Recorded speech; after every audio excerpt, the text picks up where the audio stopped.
हमारा एमसी कहता है कि हाँ, जो मैं मार्शल आर्ट टेक्निक आपसे सीख रहा हूँ आखिर उसके बारे में क्या। मास्टर कहते हैं कि हाँ, ये ऑफ कोर्स सी बात है कि ये सबसे ज्यादा स्ट्रॉन्गेस्ट है, जल्दी करो और उस चीज को मेरे हवाले कर दो। लेकिन एमसी उसे इग्नोर करते हुए उस चीज को पी जाता है। डीमन इसकी वजह से बहुत ज्यादा गुस्सा हो जाता है और वो अटैक करने के लिए जाते हुए कहता है कि जबकि तुमने इस जगह पर इस चीज को खाया है तो मैं तुम्हारे बोन मेरे को भी यहाँ पर चबा चबा कर खा जाऊंगा। एमसी हैरान होते हुए कहता है कि तुम्हारे पास तो बहुत ज्यादा कम एनर्जी है और वो एक ही हाथ का इस्तेमाल करते हुए उसके अटैक को यहाँ पर डिफ्लेक्ट कर देता है। डीमन हैरान होते हुए कहता है कि उसने तो इसे ब्लॉक कर दिया।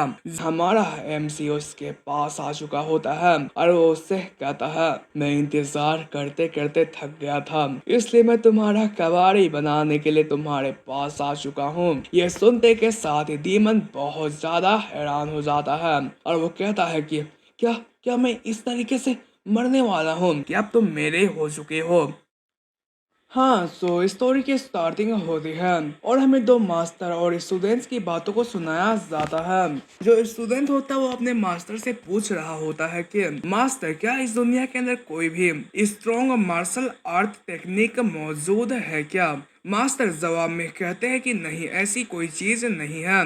जो लोग स्ट्रॉन्ग होते हैं उन्हें ही स्ट्रॉन्ग कंसिडर किया जाता है। इस पर स्टूडेंट पूछता है कि मास्टर, लेकिन ऐसा भी हो सकता है कि यहाँ पर कुछ ऐसी मार्शल आर्ट टेक्निक होगी जो कि स्ट्रॉन्गेस्ट कहा जाता है। मास्टर कहते हैं कि नहीं, ऐसी बात नहीं है, वो तो बस सीढ़ियाँ होती है स्ट्रोंग बनने की। जब तुम स्ट्रोंगेस्ट बन जाओगे तो तुम जब चाहो उन सभी टेक्निक्स को साइड में फेंक कर सकते हो। स्टूडेंट कहता है कि उन सभी चीजों को साइड में करने से पहले हमें सीढ़ियों की जरूरत तो पड़ेगी ही ना। इस पर मास्टर जवाब में कहता है कि आखिर तुम अपनी इस कैची जैसी जबान को कब ठीक करने वाले हो। हालांकि तुम्हारे शब्दों में कुछ सच्चाइयाँ भी है, इसलिए मैं तुम्हें तुम्हारी आंसर्स जरूर दूंगा।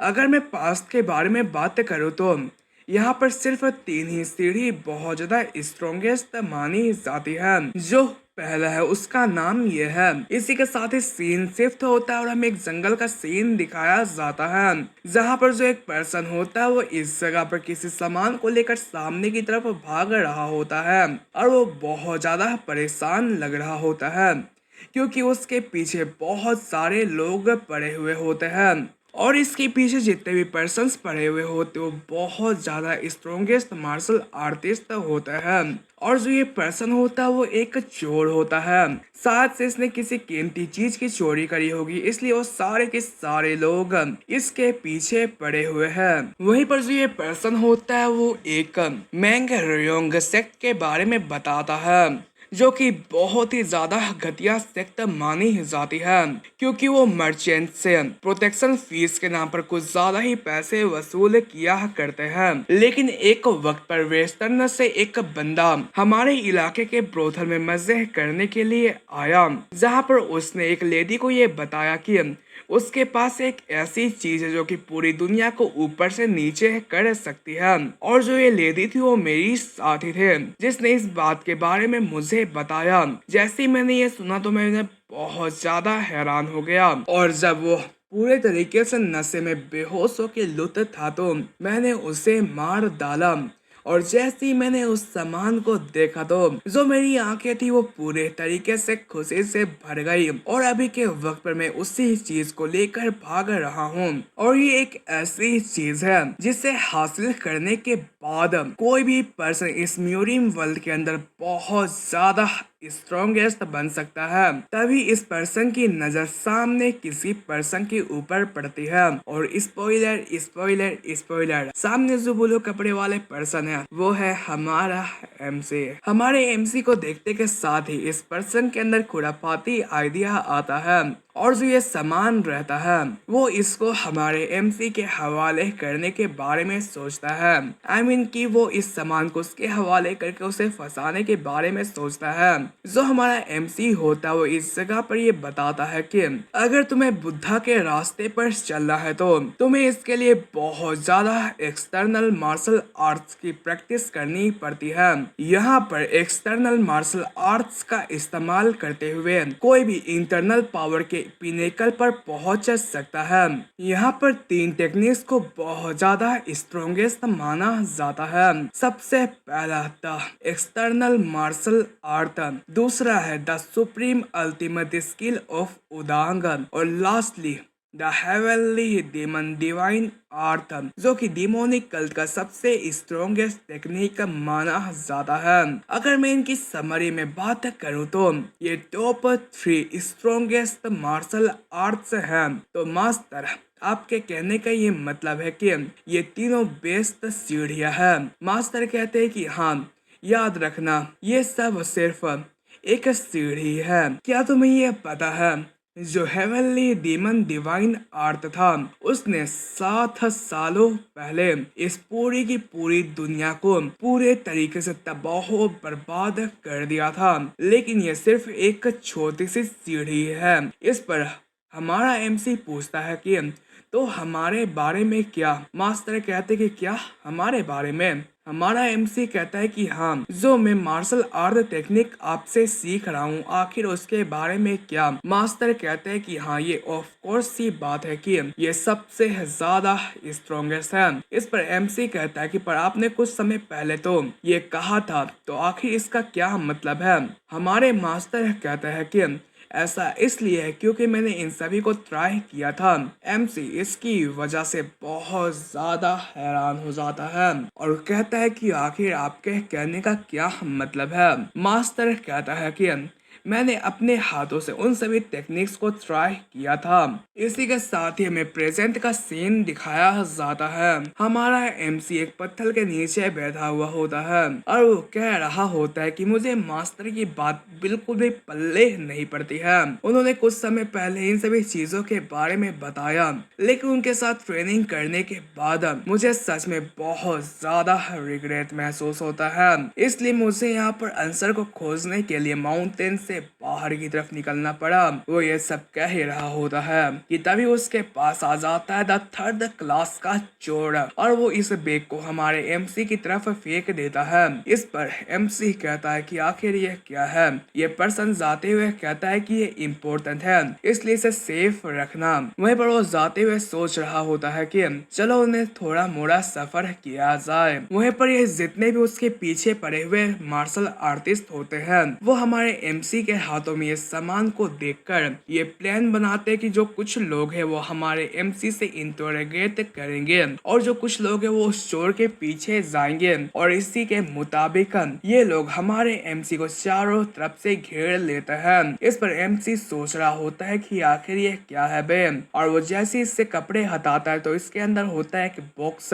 वो ये समझ जाता है कि वो लोग इसी बॉक्स के पीछे आए हुए हैं। तभी उसे उसकी मास्टर की याद आती है जिसने कहा था कि मैंने सभी चीजों को ट्राई किया था। इसलिए हमारा जो एमसी होता है वो डिसाइड करता है कि वो अपने मास्टर के कहे हुए बात पर यकीन न करते हुए इन सभी चीजों को यहाँ पर इनके ऊपर टेस्ट करेगा, अपने पावर को। वहीं पर वो सीरियस होते हुए कहता है कि जबकि मैं मार्शल वर्ल्ड के अंदर आ चुका हूँ तो चलो अपने पावर को चेक किया जाए। मैं ये सोच रहा हूँ कि मास्टर ने जिन भी सीढ़ियों की बात करी थी क्या उन सभी सीढ़ियों में से एक सीढ़ी को इन लोगों ने मास्टर करा होगा क्या? इन्हें देखकर ऐसा तो नहीं लगता है कि ये लोग बहुत ज्यादा स्ट्रॉन्ग है, लेकिन मेरे ख्याल से मुझे ये लगता है कि इन्होंने जानबूझकर अपनी टेक्निक्स को छुपा रखा है। मेरे मास्टर के हिसाब से जो कोई भी पीक पर पहुंच जाते हैं वो इस तरीके से शो कराते हैं कि उन्हें मार्शल आर्ट के बारे में कुछ भी पता नहीं है। एक पर्सन सामने की तरफ आते हुए कहता है कि लगता है कि तुम गलती से मुसीबत के अंदर फंस चुके हो। मेरा नाम है जांग साम गुन जो कि सांगडोंग इताई सेक्ट से बिलोंग करता है। मेरे ख्याल से मुझे ये लगता है कि उस पर्सन ने जानबूझकर तुम्हें अपने चालों के अंदर फंसाया था अगर तुम उस आइटम को मेरे हवाले कर देते हो तो मैं ये वादा करता हूँ कि जो हमारी सेक्ट है वो तुम्हारी रक्षा करेगा।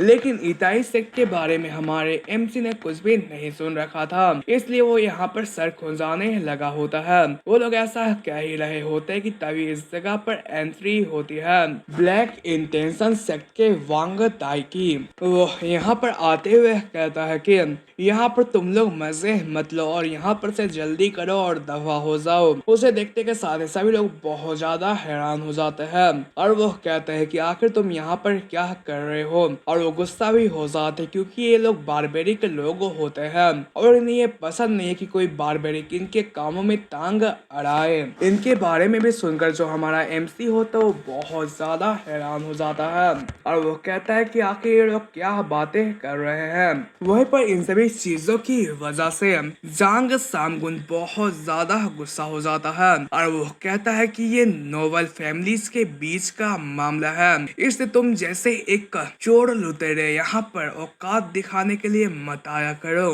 वो इतना कह ही पाता है कि तभी एक लाइटनिंग अटैक आकर इसके सर को चीरते हुए आर पार चला जाता है और ये मारा जाता है।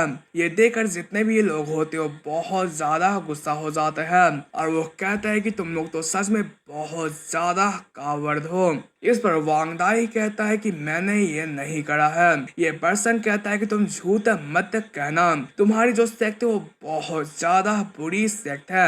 यहाँ पर मार्शल आर्टिस्ट होने के बावजूद भी तुम्हारे पास कोई भी प्राउड नाम की चीज नहीं है। लेकिन इतना कहते के साथ ही इसके ऊपर भी अटैक होता है और ये मारा जाता है और इसके साथियों के ऊपर भी अटैक होता है और उसके साथ ही मारे जाते हैं। और यहाँ पर एक खत्ता कत्ता स्ट्रॉन्गेस्ट बंदा आते हुए कहता है कि तुम सभी लोग चुप हो जाओ, क्या तुम लोग सच में एक मार्शल आर्टिस्ट भी हो? अगर हाँ तो मुंह चलाना बंद करो और अपने स्ट्रेंथ का इस्तेमाल करते हुए मुझ जैसे स्ट्रॉन्गेस्ट पर्सन से फाइट करो। उसे देखकर सभी लोग बहुत ज्यादा घबरा जाते हैं क्योंकि यह तान क्वोनमा जोसियोंग जिसका जो निकनेम है वो डीमन है। वहीं पर डीमन को देखते के साथ ही ये पर्सन कह रहा होता है कि सीनियर आखिर आप यहाँ पर कैसे आए? ये सुनते के साथ डीमन उसे बहुत ही गुस्से भरी नजरों से देखता है और वो उससे कहता है कि आखिर तुम्हारे जैसे कमीने की हिम्मत कैसे हुए मुझे से बात करने की? ये सुनते के साथ ही वांग दाई शांत हो जाता है और अपने सर को नीचे की तरफ झुका लेता है। वहीं पर डीमन कहता है कि मैं ज्यादा समय तक बोलूंगा नहीं, यहाँ पर जितने भी लोग हैं वो सब के सब दफा हो जाए। ये सुनते के साथ ये लोग घबरा जाते हैं और लोग यहाँ पर से दफा होने लगे होते हैं। वहीं पर वांगदाई कहता है कि आज मैं यहाँ पर से जा रहा हूँ, मैं आपसे दोबारा मुलाकात करूंगा। इस पर डीमन कहता है कि क्या दोबारा मुलाकात? हम दोनों ही बहुत ज्यादा बिजी लोग हैं। ये सुनते के साथ ही वांगदाई बहुत ज्यादा परेशान हो जाता है और इसी के साथ ही जो डीमन होता है वो अपने पाँव को जमीन के ऊपर मारकर जितनी भी छोटी मोती यहाँ पर कंकड़ होते उन सभी को हवा में उठा लेता है और वो इन्हें किक मारते हुए इनसे इन सभी लोगों के ऊपर अटैक कर देता है। इसी के साथ ही ये लोग यहाँ पर जख्मी होना स्टार्ट हो जाते हैं और जितने भी लोग बचे हुए होते वो भागना स्टार्ट कर देते हैं। ये देख कर डीमन बहुत ज्यादा खुश हो जाता है और वो उनके जाने के बाद हमारे एमसी से उस बॉक्स को अपने हवाले करने को कहता है, लेकिन हमारे एमसी ने इस बॉक्स को तोड़ दिया होता है और इसके अंदर एक से बाहर की तरफ एक बोतल निकलती है जिसे देखते हुए हमारा एमसी कह रहा होता है कि आखिर ये क्या चीज है। इस पर ये डीमन बहुत ज्यादा हैरान हो जाता है और वो कह रहा होता है कि आखिर उसने इतनी आसानी से उस सील को कैसे तोड़ा। वहीं पर वो इस चीज को ज्यादा सोचने की बजाय हमारे एमसी से कहता है कि तुमने कुछ ज्यादा ही मेहनत को आसान कर दिया, जल्दी करो और उस चीज को मेरे हवाले कर दो। लेकिन एमसी उसे इग्नोर करते हुए उस चीज को पी जाता है। डीमन इसकी वजह से बहुत ज्यादा गुस्सा हो जाता है और वो सोच रहा होता है कि ये तो एक नौसिखिए की तरह लग रहा है। जबकि उसने ब्लड डीमन एसेंस को खा लिया है तो वो उसे पूरी तरीके से एब्जॉर्ब नहीं कर सकता है। तो इसका मतलब ये है कि उसने अपने आप को ही गधा बना लिया है। अगर तुम्हारे पास इंटरनल एनर्जी को तुम सही तरीके से इस्तेमाल करते हो, उसे डिसॉल्व नहीं करते हो तो तुम इस जगह पर मारे जाओगे। जबकि तुम ब्लड डीमन एसेंस के वेसल बन चुके हो तो अब वक्त आ चुका है तुम्हारा खात्मा करने के लिए। वो अपने हाथों के अंदर एनर्जी को रिलीज करता जाता है और वो अटैक करने के लिए जाते हुए कहता है कि जबकि तुमने इस जगह पर इस चीज को खाया है तो मैं तुम्हारे बोन मेरे को भी यहाँ पर चबा चबा कर खा जाऊंगा। एमसी हैरान होते हुए कहता है कि तुम्हारे पास तो बहुत ज्यादा कम एनर्जी है और वो एक ही हाथ का इस्तेमाल करते हुए उसके अटैक को यहाँ पर डिफ्लेक्ट कर देता है। डीमन हैरान होते हुए कहता है कि उसने तो इसे ब्लॉक कर दिया। जो मेरी टेक्निक है वो 32 सेक्रेट टेक्निक्स में से एक टेक्निक्स आती है, वहीं पर उसका हाथ भी ब्लैक पड़ चुका होता है और वो कहता है कि जो मेरा सागन है उसने कभी भी अपने शिकार को नहीं चुका है। यहाँ तक कि जिगल फैमिली के लोग जिन्होंने मेरे अटैक को रोकने की कोशिश करी थी उनकी पूरी बॉडी जख्मी हो गई थी। तो आखिर तुम बिना इंजरी के कैसे बचे हुए हो? इस पर हमारा एमसी कहता है कि तुम इस जगह पर जबान को चलाओगे तो ये प्रूव नहीं होगा कि तुम बहुत ज्यादा स्ट्रॉन्ग हो। जल्दी करो, मेरे पास आओ और तुम मुझे यह दिखाओ कि आखिर तुम क्या कर सकते हो, जिसकी वजह से मैं ये देख सकता हूँ कि आखिर स्ट्रॉन्गेस्ट कौन है। डीमन हैरान होते हुए कहता है कि आखिर यह कैसे हो सकता है? क्या उसने सच में उस डिमोनिक एसेंस को एब्जॉर्ब कर लिया है जो ब्लड डीमन है? उसे बनाने के लिए 100 से भी ज्यादा मार्शल आर्टिस्ट की ब्लड से लगती है और वो बहुत ज्यादा क्रूअल मेथड होता है जिसके जरिए इस ब्लड ड्रॉप को बनाया जाता है। इसके अंदर जितनी टेरिफाइंग एनर्जी है उसे बनाने के लिए उतनी ही ज्यादा टेरिफाइंग टॉर्चर का इस्तेमाल किया गया था। जब तुम इस चीज को एब्जॉर्ब करने में सक्सेस हो जाते हो तो तुम 3 फुल साइकिल से गुजरते हो और तुम दोबारा से रिबर्थ होते हो और जो तुम्हारी बॉडी पूरे तरीके से हेवनली मार्शल बॉडी के अंदर चेंज हो जाती है। जब डिमोनिक कल्ट यहाँ पर राइटियस मार्शल आर्टिस्ट को किडनैप कर रहे थे इस ब्लड ड्रॉप को बनाने के लिए तो राइटियस अलायंस ने उनके ऊपर एक जोरदार सरप्राइज अटैक कर दिया, जिसकी वजह से यहाँ पर राइटियस सेक्ट और डिमोनिक कल्ट के बीच एक बहुत ही ज्यादा खूनखार बैटल हुई थी और इसी की वजह से पूरे के पूरे दुनिया को ब्लड डीमन एसेंस के बारे में पता चल गया था। यहाँ पर इसके एग्जिस्टेंस की ही वजह से इस दुनिया के अंदर बहुत ज्यादा खून खराबा हुआ था और जो खून खराबे वाला ब्लड डीमन एसेंस है अब सांडोंग के अंदर अपीयर्ड हुआ है। यहीं पर वो ये सब बताने के बाद एक जोरदार चीख मारता है। इसकी वजह से हमारा एमसी अपने कान को बंद करते हुए कहता है कि तुम तो कुछ ज्यादा ही नॉइजी हो। वहीं पर वो हैरान होते हुए कहता है कि आखिर यह कैसे हो सकता है। हमारा एमसी कहता है कि क्या हल्ला करना तुम्हारी स्पेशलिटी है क्या? जबकि तुम्हारा रोना हो चुका है तो आखिर तुम अपना नेक्स्ट अटैक का इस्तेमाल क्यों नहीं करते हो? डीमन सोच रहा होता है कि यहाँ पर कुछ गलतियाँ हुई होगी। आखिर वो कैसे मेरे अटैक को ब्लॉक कर सकता है? मुझे ये नहीं लगता है जो ये पर्सन है वो स्ट्रॉन्ग है और ये पूरे ओपनिंग के साथ खड़ा है। भले इसने डीमन एसेंस को एब्जॉर्ब कर लिया है लेकिन फिर भी अगर मैं पूरे स्ट्रेंथ का इस्तेमाल करता हूँ तो वो मेरे सामने नहीं टिक पाएगा। और ये सब कहने के बाद उसके ऊपर अटैक करने के लिए जाने लगा होता है लेकिन वो सामने के नजारे को देखकर बहुत ज्यादा हैरान हो जाता है क्योंकि हमारा एमसी उसके पास आ चुका होता है और वो उससे कहता है मैं इंतजार करते करते थक गया था इसलिए मैं तुम्हारा कबाड़ी बनाने के लिए तुम्हारे पास आ चुका हूँ। ये सुनते के साथ ही डीमन बहुत ज्यादा हैरान हो जाता है और वो कहता है कि क्या क्या मैं इस तरीके से मरने वाला हूँ? तभी उसके पेट में एक जोरदार पंच बढ़ता है और इसी के साथ ही उसके बॉडी के अंदर दरारें आना स्टार्ट हो जाती है।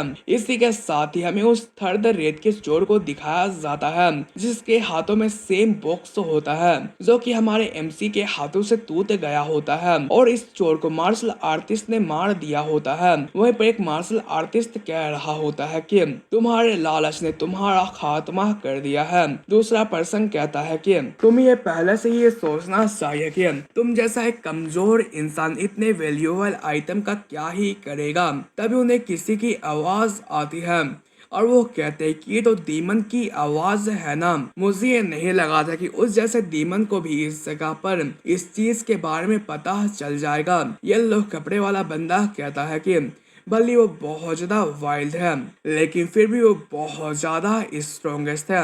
जबकि हम लोगों ने इस बॉक्स को सिक्योर कर लिया है तो चलो इस जगह पर से चलते हैं। वो ये सब कह ही रहे होते कि तभी इस जगह पर डीमन का जो लाश होता है वो उड़ता हुआ इनकी तरफ आने लगा होता है और वो साइड में जाकर गिर जाता है। ये देखकर सभी का सभी लोग बहुत ज्यादा हैरान हो जाते हैं और वो कहते हैं कि आखिर डीमन कैसे हार सकता है। वो लोग ये सब बातें कर रहे होते हैं कि तभी इस जगह पर एंट्री होती है हमारे एमसी के। उसे आता हुआ देखकर ये सभी लोग बहुत ज्यादा हैरान हो जाते हैं और हमारे एमसी को देखकर ये पर्सन कहता है कि आखिर तुम कौन हो। इस पर हमारा एमसी अपने कलाइया को चमकाते हुए कहता है कि आखिर तुम कौन हो जो कि इस पहले वाले कमीनी की तरह मुझसे रियोदली बात करने की कोशिश कर रहे हो। इस पर यह पर्सन कहता है कि आखिर तुम्हारी हिम्मत कैसे हुई यहाँ पर जीगल फैमिली के फ्यूचर हेड के सामने इस तरीके से बात करने की। जल्दी करो और तुम इन येलो कपड़े पहने वाले पर्सन को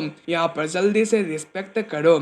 इस पर यंग मास्टर जीगल उसे रोकते हुए कहता है कि तुम इस जगह पर खामोश हो जाओ।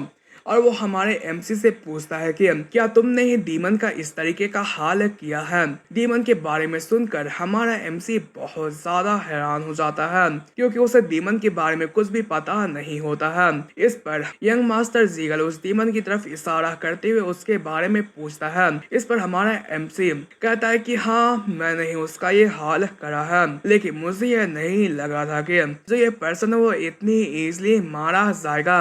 ये सुनते के साथ ही कल यंग मास्टर का जो सबऑर्डिनेट होता है वो कह रहा होता है कि तुम बकवास करना बंद कर दो क्योंकि जो डीमन है वो 100 मार्शल आर्टिस्ट के रैंक में से एक पर्सन है। तो आखिर कैसे तुम जैसा बच्चा उस जैसे पावरफुल डीमन को हरा सकता है। इस पर एमसी कहते हैं क्या जो ये नुबड़ा बंदा था वो टॉप 100 मार्शल आर्टिस्ट के रैंक में आता था, लेकिन हाँ मेरी एक बात मान लो, अगर तुम लोग मेरी बात को नहीं मानते हो तो तुम्हारा भी हाल सेम टू सेम उस पर्सन के जैसा हो जाएगा। इसकी वजह से सबऑर्डिनेट गुस्सा होते हुए कहता है कि मेरे ख्याल से मुझे यह लगता है कि तुम्हें कुछ मैनर्स सिखाने की जरूरत है। और वो अपने साथियों का हमारे एमसी का खेल तमाम करने के लिए कहता है। यह सुनते के साथ ये सारे के सारे लोग हमारे एमसी के ऊपर अटैक करने के लिए चले जाते हैं, लेकिन जो हमारा एमसी होता है वो बड़ी ही आसानी से इन लोगों के सारे अटैक्स को इजिली डॉज कर ले रहा होता है। ये देखकर यंग मास्टर जीगल बहुत ज्यादा हैरान हो जाता है और वो कहता है कि जो इसकी स्टैंस पूरे तरीके से ओपनिंग में है तो आखिर वो कैसे सारे के सारे अटैक को डॉज कर पा रहा है। क्या ये ब्लड डीमन एसेंस है। वहीं पर जो सबऑर्डिनेट होता है वो ये देखकर बहुत ज्यादा गुस्सा हो चुका होता है, इसलिए वो पर्सनली हमारे एमसी के ऊपर अटैक करने के लिए जाने लगा होता है। इस पर यंग मास्टर जिगल उसे रोकने की भी कोशिश करते हैं, लेकिन वो रुकता नहीं है और वो हमारे एमसी के ऊपर अटैक करने के लिए जाने लगा होता है। इस पर एमसी काउंटर करने के लिए अपने पंच को रेडी करता है और वो उसके अटैक को डॉज करते उसे मारने ही जाने वाला होता है। ये देखकर ये पर्सन बहुत ज्यादा हैरान हो जाता है, लेकिन एंड वक्त पर जो यंग मास्टर जिगल होते वो हमारे एमसी के पंच को रोक लेते हैं और वो हमारे एमसी को शांत हो जाने के लिए कहते हैं। और वो कहते हैं कि लगता है कि हमारे लोगों ने कुछ ज्यादा ही रूडली तरीके से आपसे बात करने की कोशिश करी थी और ये बात सही नहीं रहेगा कि हम लोग इस छोटे से बात के लिए एक बड़ी सी फाइट करें, इसलिए क्यों ना इस चीज को यहीं पर खत्म करते हैं। ये सुनकर हमारा एमसी कोई भी जवाब नहीं देता है। इस पर जो यंग मास्टर जिगल होते हैं वो कहता है कि मेरा नाम जिगल सीख है जो कि जिगल फैमिली से बिलोंग करता है, क्या मैं आपके नाम के बारे में जान सकता हूँ। इस पर हमारा एमसी अपना नाम कांगचियोन बताता है। जिगल सीख पूछता है कि आपके सेक्ट का क्या नाम है। कांगचियोन जवाब में कहता है कि मेरे पास कोई भी सेक्ट नहीं है, मैं तो बस कुछ समय पहले ही अपने क्रेजी मास्टर के हाथों से बचकर निकला हूँ। यह सुनते के साथ ही जिगल चीक को एक जोरदार झटका लगता है। वहीं पर वो उसे ग्रीट करते हुए कहता है कि चलिए हम लोग इसके बारे में समझ चुके हैं, इसलिए हम लोग विद्रोह करने वाले हैं। अगर किस्मत में हुआ तो हम लोग दोबारा मुलाकात करेंगे। और वो ये सब कहने के बाद अपने साथी को यहाँ पर से ले जाने लगा होता है। इसकी वजह सब ऑर्डिनेट हैरान होते हुए कहता है कि जो बॉक्स है वो तो अब भी वहीं पर है, इसलिए हमें ब्लड डीमन एसेंस को रिट्रीव करना पड़ेगा। जिगल सीख कहता है कि ली सियोंग। जो बंदा हमसे कुछ ज्यादा ही फास्ट था, उसके पास जो बॉक्स है वो इस जगह पर फेक है। इसकी वजह से सब ऑर्डिनेट बहुत ज्यादा हैरान हो जाता है। बट वो हमारे एमसी को छोड़ देने के बारे में बात करता है। इस पर जिगल सिख अपने फवारे उठे हुए हाथ को से दिखाता है और वो कहता है कि तुम इस चीज को नहीं देख सकते हो। उस पर्सन ने बड़े ही आसानी से हमारे सारे साथियों के अटैक को डोज कर लिया और उसके एक अटैक को रोकने की वजह से जो मेरा हाथ है वो सूज चुका है। इस पर सब ऑर्डिनेट कहता है कि तो इसका मतलब ये चीज निकल कर आता है कि उसने ब्लड डीमन एसेंस को एब्जॉर्ब कर लिया है। इस पर जिगल सिख कहता है कि हाँ ये है बात, क्योंकि उसने ही डीमन को मारा है और उसके अटैक को रोकने की वजह से मेरा हाथ ऐसा हो सकता है। तो इसका मतलब यह है कि उसके पास ब्लड डीमन एसेंस है। सब ऑर्डिनेट पूछता है कि अब हमें क्या करना चाहिए। जिगल सिख कहता है कि अभी हम लोग कुछ नहीं कर सकते हैं, अब हमें अलायंस के ऊपर निर्भर होना पड़ेगा। वहीं पर जिगल सिख परेशान होते हुए कहता है कि यहाँ पर ब्लड डीमन एसेंस का यहाँ पर अपीयर होना ही हैरानगी वाली बात नहीं थी क्या? जो अभी उसे एब्जॉर्ब करने वाला एक बंदा भी अपीयर हो चुका है, जो विशियस स्कीमिंग डीमंस थे, जो कि अभी तक लेते हुए थे। अब लगता है कि वो लोग मूव करना स्टार्ट करने वाले हैं। इसी के साथ ये लोग यहाँ पर से रवाना हो जाते हैं। वहीं पर उनके जाने के बाद कांग चियोन उस थर्ड रेत चोर के हाथों से उस बॉक्स को ले लेता है और वो उसे खोलने की कोशिश कर रहा होता है, जिसमें उसे बहुत ज्यादा पेन हो रहा होता है और उसकी हालत बहुत ज्यादा बुरी हो जाती है। लेकिन एट द एंड बहुत ज्यादा पावर का इस्तेमाल करने के बाद फाइनली वो इस बॉक्स को तोड़ देता है और इसके अंदर से उसे मिलती है एक रेड कलर की पिल, जो कि असल ब्लड एसेंस से पिल है। इसी के साथ ही सीन चेंज होता है, जिगल फैमिली का सीन दिखाया जाता है, जहाँ पर जो जिगल सिख होता है वो जिगल मास्टर को इन सभी चीजों के बारे में बताता है। इसकी वजह से मास्टर जिगल बहुत ज्यादा हैरान हो जाते हैं और वो कहते हैं कि आखिर ये कैसे हो सकता है। तुम्हें तो ये पता ही होगा कि ब्लड डीमन एसेंस को एब्जॉर्ब करने के लिए डिमोनिक कल्ट के इंटरनल एनर्जी कल्टीवेशन मेथड का इस्तेमाल किया जाना चाहिए, तभी जाकर कोई पर्सन उसे एब्जॉर्ब कर सकता है। इस पर जिगल सिख हमें जवाब देते हुए कहता है कि हाँ ये बात सच है और हमने उस टेक्निक को हासिल करने के लिए कुछ ज्यादा ही ब्लडें बिछाई थी। मास्टर जिगल कहता है कि ये बात तो सच है, लेकिन क्या तुम ये एक्सपेक्ट करते हो कि मार्शल आर्ट की दुनिया में कोई नया बंदा उस चीज को इतनी आसानी से डिसॉल्व कर सकता है? इस पर जिगल सिख अपने हाथ को मास्टर जिगल को दिखाता है। ये देखकर मास्टर जिगल बहुत ज्यादा हैरान हो जाता है और वो कहते हैं कि तो ये है power the blood demon essence के। वहीं पर जिगल सिख आगे बताता है कि फादर आपको तो पता ही होगा कि इस दुनिया में कुछ ऐसी फिजिक्स है जो कि डायरेक्टली ब्लड डीमन एसेंस को एब्जॉर्ब कर सकती है। इस पर मास्टर जिगल कहता है कि इस दुनिया के अंदर सिर्फ एक ही पर्सन मौजूद था, लेकिन जिसने तुम्हारे हाथ को इस कंडीशन के अंदर लाया है उसके आने के बाद अब 2 हो चुके हैं। वहीं पर वो आगे कहते हैं कि अगर तुम्हारी जो बात है वो सच है तो इसका मतलब ये है कि जो यंग मैन है वो बहुत ही ज्यादा बुरी सिचुएशन के अंदर आने वाला है। इसका कारण जिगल सिख बताते हुए कहता है कि ऐसा इसलिए है क्योंकि उसके पास एक बहुत ही ज्यादा वैल्यूएबल ट्रेजर है जो कि रखना एक क्राइम है। वहीं पर मास्टर जिगल पूछते हैं कि क्या तुम्हें उसके ठिकाने के बारे में पता चला? इस पर जिगल सिख हमें जवाब देते हुए कहता है कि ये बहुत ज्यादा अच्छी बात है कि वो अब भी हमारी निगरानी के अंदर मौजूद है। मैंने अपने लोगों को जिनयोंग विलेज के अंदर उसका अच्छे तरीके से ख्याल रखने को कहा है और हाँ अभी तक मैंने इसके बारे में अलायंस को रिपोर्ट नहीं करा है। इस पर मास्टर जिगल भी कहते हैं कि हाँ ये बात सच है, इसके बारे में अलायंस के पास रिवील करना सही नहीं रहेगा। तभी इस जगह पर एक पर्सन आ जाता है और वो कहता है कि तुम लोग तो यहाँ पर कुछ ज्यादा ही इंटरेस्टिंग बातें कर रहे हो। उसे देखकर ये लोग बहुत ज्यादा परेशान हो जाते हैं और वो कहते हैं कि एल्डर क्या आप हमारी बातों को सुन रहे थे? इस पर एल्डर कहता है कि तुम लोग तो बिना किसी टेंशन के यहाँ पर बातें कर रहे थे, तो आखिर इसे कोई सुन क्यों नहीं सकता है? और वो ये सब कहने के बाद यहाँ पर बैठ जाते हैं और वो एक जोरदार स्माइल पास करते हैं। इसके बारे में बताया जाता है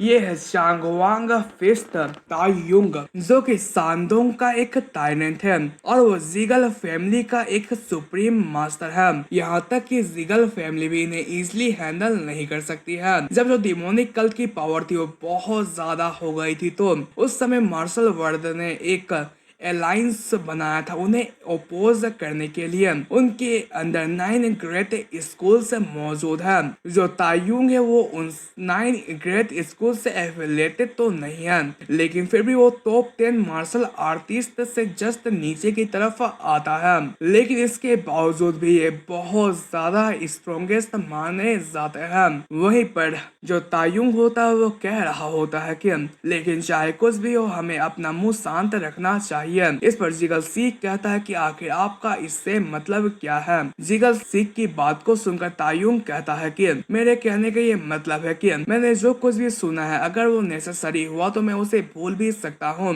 इस पर जिगल सीख स्माइल करते हुए कहता है कि अगर आप यही चाहते हो तो ठीक है। वहीं पर इसी के साथ ही इन लोगों के बीच कुछ खुफिया बातें होती है जिसके बारे में हमें नहीं बताया जाता है। इन सभी के बातों के बाद का सीन दिखाया जाता है। तायुंग कहता है कि चलो ठीक है, तब मैं अपने रास्ते के अंदर जा रहा हूँ। और वो ये सब कहने के बाद यहाँ पर से जाने लगा होता है और वो सोच रहा होता है कि तो जिनयुंग विलेज में आ रहा हूँ। वहीं पर उनके जाने के बाद जो मास्टर जिगल होते हैं वो तगड़ी सी स्माइल पास करते हैं। जिगल सीख कहता है कि लगता है कि उसने चारे को चबा लिया है। मास्टर जिगल हंसते हुए कहते हैं कि हाँ ये बात सच है। वहीं पर तायुंग का सीन दिखाया जाता है जो कि यहाँ पर से जाते हुए कहता है कि एक ऐसा फिजिक्स जो कि ब्लड डीमन एसेंस को एब्जॉर्ब कर सकता है, क्या हो अगर उसने पूरे तरीके से मार्शल आर्ट को मास्टर नहीं कर रखा होगा। वो स्माइल करते हुए कहता है कि तो इसका मतलब यह है कि मैं उसे ले सकता हूँ। जो ब्लड डीमन एसेंस वो जल्दी ही मेरा होने वाला है। जो all the top 10 martial artist है उनका पेट अभी तक नहीं भरा है, लेकिन जल्दी उन्हें मेरे लिए एक रूम को बनाना पड़ेगा क्योंकि मैं जल्दी टॉप 10 मार्शल आर्टिस्ट के रैंक में आने वाला हूँ। इसी के साथ ही जिनयुंग विलेज का सीन दिखाया जाता है जहाँ पर हमारे कांग चियोन का खातिरदारी किया जा रहा होता है। जहाँ पर कांग चियोन चाय पीते हुए कहता है कि आखिर ये लोग चाय क्यों पीते हैं, क्या ये पानी नहीं पी सकते हैं। लेकिन मुझे ये समझ नहीं आ रहा है कि आखिर वो लोग इतने अच्छे तरीके से मेरा ख्याल क्यों लग रहे हैं। लगता है कि उनके पीछे कुछ अल्टीरियर मोटिव मौजूद है। अगर वो लोग कुछ फनी करने की कोशिश करते हैं तो जो मेरा मुक्का है वो रेडी है। लेकिन वो अपने गुस्से को शांत करता है और वो कहता है कि नहीं नहीं, मैंने फाइनली अपने मास्टर से अपना पीछा छुड़ा लिया है, इसलिए मुझे पीसफुली अपने लाइफ को जीना पड़ेगा। उसके ये कहते के साथ ही तभी तायुंग की यहाँ पर एंट्री होती है और वो आते हुए कहता है कि क्या तुम वही हो जिसने ब्लड डीमन एसेंस को एब्जॉर्ब किया है। इस पर एमसी कहता है कि हाँ ये हो सकता है। ये सुनते के साथ ही तायुंग स्माइल करते हुए कहता है कि देखो तो इस पर्सन को, और वो छत से हमारे कांग चियोन को उठाकर यहाँ पर से ले जाने लगा होता है। ये देखकर कांग चियोन बहुत ज्यादा हैरान हो जाता है। वहीं पर तायुंग हंसते हुए कहता है कि अब तुम मेरे हो चुके हो।